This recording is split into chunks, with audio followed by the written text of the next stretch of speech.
Hello बच्चों, let's read the question first. Mention two advantage of micropropagation. Micropropagation की दो advantage की यहाँ पे हमें बात करनी है. तो यहाँ पे जो की concept यूज किया जाएगा ये हम करेंगे micropropagation का.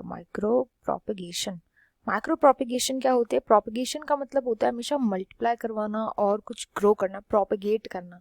यहाँ पर हम क्या करते हैं, जो भी प्लांट्स होते हैं हम प्लांट्स के टिश्यूज को या फिर उनके सेल्स को एक्सट्रैक्ट करते हैं, जिन्हें हम नाम देंगे प्लांटलेट्स. इन प्लांटलेट्स को हम प्रोपेगेट करते हैं, इन प्लांटलेट्स को हम और मल्टीप्लाई करते हैं. कैसे? With the help of tissue culturing. यहाँ पे हम टिश्यू कल्चरिंग करते हैं, लेबोरेटरी में करते हैं. ये सब काम जो प्रोपेगेशन होता है ये किया जाता है in laboratory condition, lab conditions के अंदर होता है.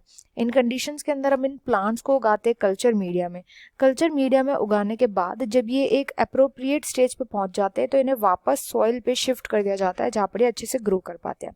अब इस पूरे प्रोसेस के क्या क्या एडवांटेज होते हैं? सबसे पहला एडवांटेज होता है इधर वायरस फ्री क्रॉप्स उगा सकते हैं हम. वायरस फ्री क्रॉप्स ये हम कैसे उगाते हैं?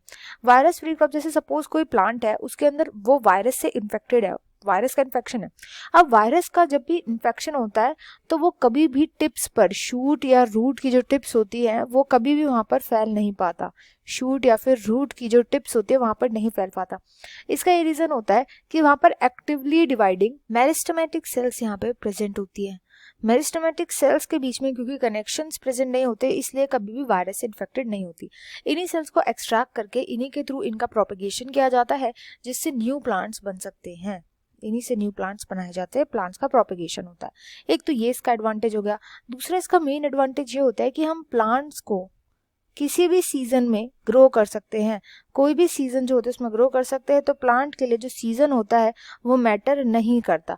अगर हमें यूजुअली ग्रो करना होता है तो हमें वेट करना होता है कि कब प्लांट का फेवरेबल सीजन आएगा, फिर हम उसमें इसको ग्रो करेंगे. इसका हमें वेट नहीं करना पड़ता. प्लांट को हम क्योंकि लैब कंडीशंस में ग्रो करते हैं, लैब कंडीशंस में इसको सारा हम मीडिया कल्चर देते हैं, सारी इसको जो भी इसकी फैसिलिटीज होती है वो इसको प्रोवाइड करते हैं, जो भी इसके लिए कंडीशंस होती है वो इसको दी जाती है ग्रो करने के लिए. इसलिए इनको ग्रो करने के लिए तो लार्ज अमाउंट में बहुत ज्यादा प्लांट ग्रो कर सकते हैं easily and irrespective of their favorable season हम इन्हें ग्रो कर सकते हैं. I hope you understood well. Best of luck and thank you.